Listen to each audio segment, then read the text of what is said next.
All right, let's jump right in. Have you ever stopped to think about how one of the most powerful, most influential jobs in the entire world even came to be? We're talking about the papacy. Today we're going to unpack that incredible story, how it went from being a spiritual guide for a brand new faith to a global powerhouse. So yeah, that's the big question, right? How does that even happen? This is what we're really digging into today. It's this wild story of a purely spiritual mission, slowly but surely transforming into a role with immense earthly power. And believe me, it didn't happen overnight. So let's rewind, all the way back to the beginning. In the first few centuries after Christ, the Bishop of Rome wasn't commanding armies or anything like that. Their power was completely different. It was all about moral persuasion, about holding true to core beliefs. It earned them this title, first among equals. Okay, so this one verse, this is huge. It's the theological bedrock for everything that comes next. The belief was that the Bishop of Rome is the direct successor to the Apostle Peter.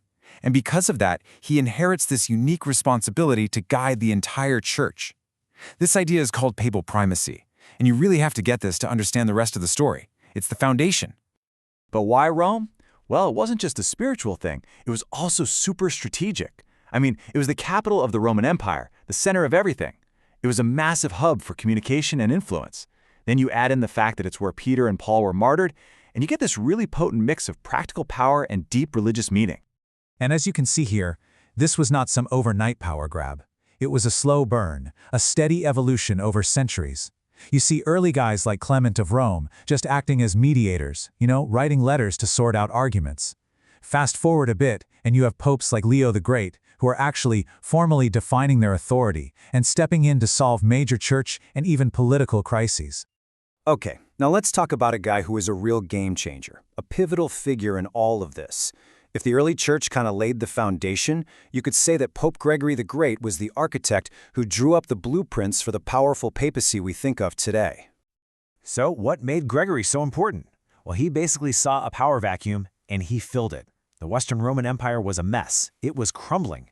And he got that just being a spiritual leader wasn't going to be enough. The church was really the only stable thing left, and he realized it had to step up and take on a role in day-to-day governance just to survive. And this right here shows you his whole strategy. It was brilliant. He strengthened the church from the inside out. He standardized worship. That's where we get Gregorian chant, which created this shared spiritual identity. He professionalized the clergy, setting new rules for bishops, pushing for discipline. And then he looked outward, sending out missionaries to expand the church's influence. He was building a truly unified organization. And this is where a totally new kind of power really starts to take shape. I'm talking about temporal authority. When Rome got hit by famine and plague, Gregory stepped up and organized relief efforts. When invaders were literally at the gates, he went out and negotiated with them. He was acting like a civic leader, a ruler. You can see how that spiritual job was expanding to include worldly responsibilities. This brings us to a massive turning point. This is where the papacy really steps onto the world's political stage in a big way. It's the moment when that moral authority starts getting cashed in for something much more concrete: land, armies, and the incredible power to make or break kings. These two events, you absolutely have to understand them. First, the donation of Pepin. The king of the Franks literally just gives the Pope a huge chunk of land. And boom, just like that, the Pope becomes a territorial ruler. The Papal States are born. Then, just a few decades later, something even bigger happens. Pope Leo III crowned Charlemagne as emperor. Think about that for a second. This was a complete game changer. It established this incredible idea that the Pope could give divine legitimacy to the most powerful rulers in Europe. So what you get is this powerful you scratch my back, I'll scratch yours relationship. Rulers like Charlemagne get the ultimate seal of approval, God's blessing, handed down by the Pope. And in return, the papacy gets a powerful military protector and a major political ally. This alliance, this link between the throne and the church, would basically define European politics for 1,000 years. But of course, this newfound power came with a hefty price tag. It created this deep, ongoing tension between the church's spiritual mission and its worldly ambitions. And honestly, it's a conflict that, in a lot of ways, is still being wrestled with today. This slide just lays out that central conflict perfectly. On one side, you've got the original mission, guiding the faithful, defending doctrine, shepherding the flock. But on the other side, you've got this new political reality, ruling lands, making treaties with kings, brokering power, and it raised this massive question. Can one person, one institution, really do both of those things without one corrupting the other? And that brings us right to the core paradox of the whole thing. How can an institution built on the words of a leader who said, "My kingdom is not of this world," turn around and justify ruling an actual earthly kingdom? It's a question that has echoed through the church for centuries.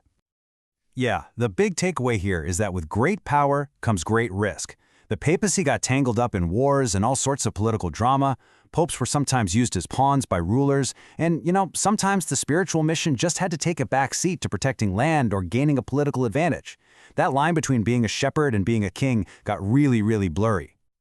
So the journey from a shepherd in Rome to a sovereign who could literally crown emperors is just a remarkable story of faith, of ambition, and of power. But in the end, it really forces us to ask this timeless question about what happens when a spiritual mission collides head-on with the realities of worldly power. Can that mission really survive unchanged?